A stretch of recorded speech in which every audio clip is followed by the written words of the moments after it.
There's a very good chance that over the last few months you've heard the word Brexit used a number of times.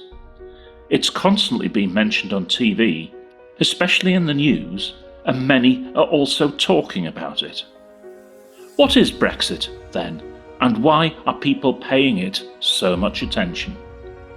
Brexit is made up of two words, Britain and exit. Britain, or more precisely the United Kingdom, is due to exit its membership of the European Union, also known as the EU. Exit means leave, so the UK is aiming to leave the EU. So a little reminder of what the United Kingdom is and what the EU is before we move on. The United Kingdom is our country. It's made up of Great Britain and Northern Ireland. In turn, Great Britain is made up of England, Scotland and Wales, so altogether, our country, the United Kingdom or UK, is made up of England, Scotland, Wales and Northern Ireland. So, what is the EU? Well, the European Union is an organisation in Europe of countries who have joined together. To join the EU, you have to ask, and you have to be accepted. Not everyone who asks is accepted, and indeed, not everybody asks to become a member. There are some countries who have not been admitted into the EU. Member countries include, among others, the Republic of Ireland, France, Germany, Belgium, Holland, Italy, and of course, at the moment, the UK. So, when did we join the European Union, and why did we join at that time? We joined the EU on the 1st of January 1973. At the time, it was frequently called the Common Market, because it was thought of as a place where countries could trade with each other. That means sell and buy goods from each other easily and cheaply. Since then, the EU has become rather more complicated. For many years, it has been clear that a large group of people in the United Kingdom were unhappy with the EU and wanted to leave, whilst a different and also large group of people really like it and want to remain in the organisation. There has been so much discussion and difference of opinion about it that in June 2016, a huge vote across the entire country, which was called a referendum, was held. It asked people whether they wanted to stay in Europe or whether they wanted to leave. Since the United Kingdom joined the EU in 1973, it has changed.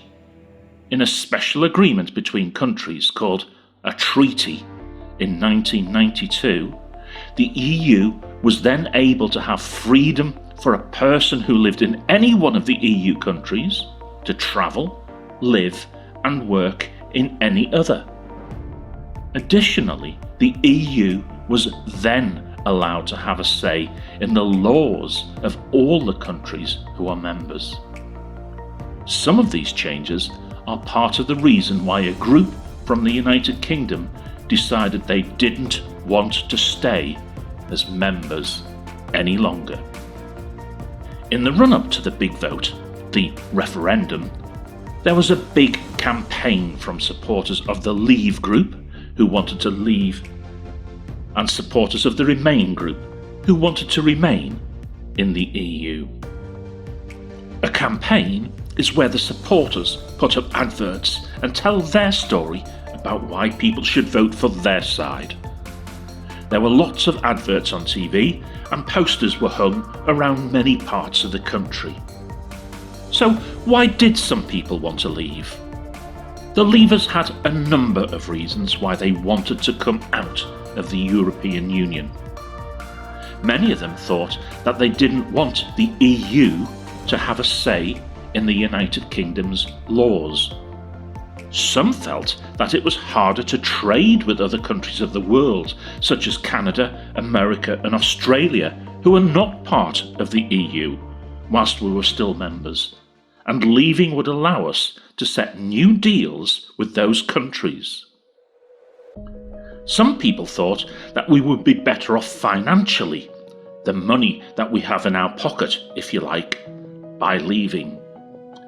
Some also wanted to stop people from anywhere in the EU being able to just come and live in the UK, since they wanted more control over who is allowed to live here.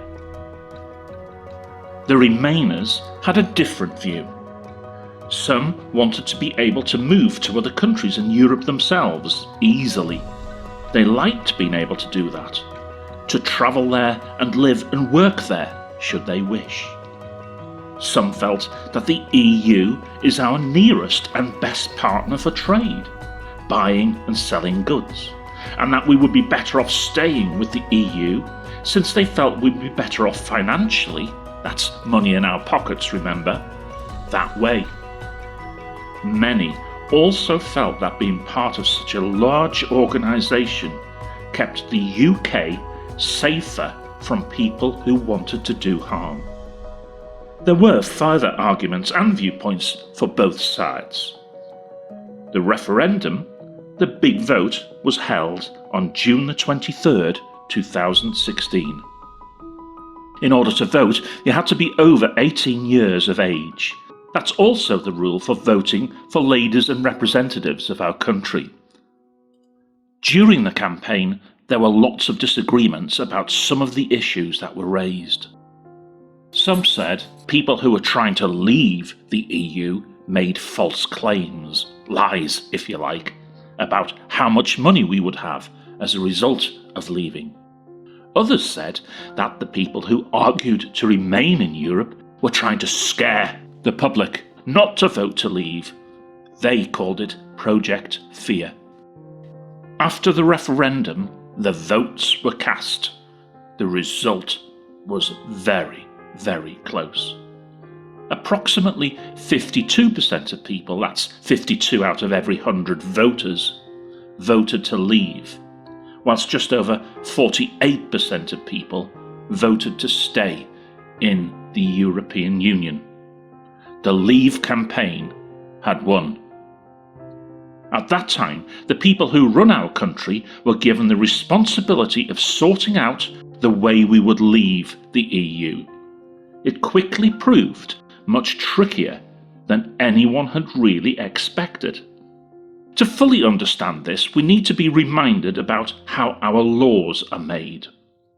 To leave the EU with a deal, two things had to happen.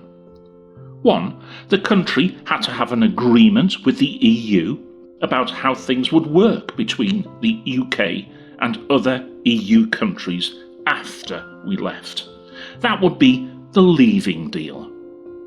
Number two, there would need to be a new law passed which approved the leaving deal in the United Kingdom and finally took us out of the EU.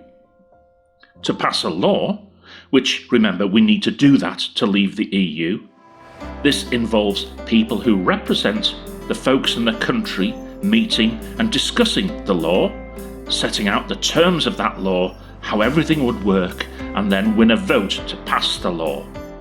That all takes place in London in what's called the Houses of Parliament. The representatives of the people of the country get their jobs by being elected to their posts in another separate big vote. That's called an election, and when all the jobs are being decided in Parliament at the same time, that's called a general election. The winners of these votes are then called Members of Parliament, since that is where they do much of their job.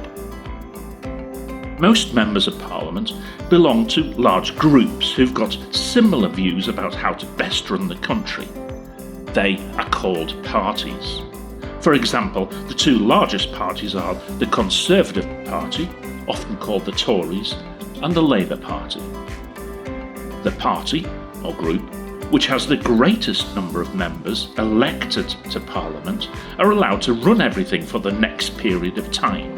That period of time is usually something up to about a maximum of 5 years. They are called the government. The leader of the party that has the biggest number of members of Parliament is usually made the Prime Minister. It's that person's job to run the country and keep everyone safe and look after our nation's interests.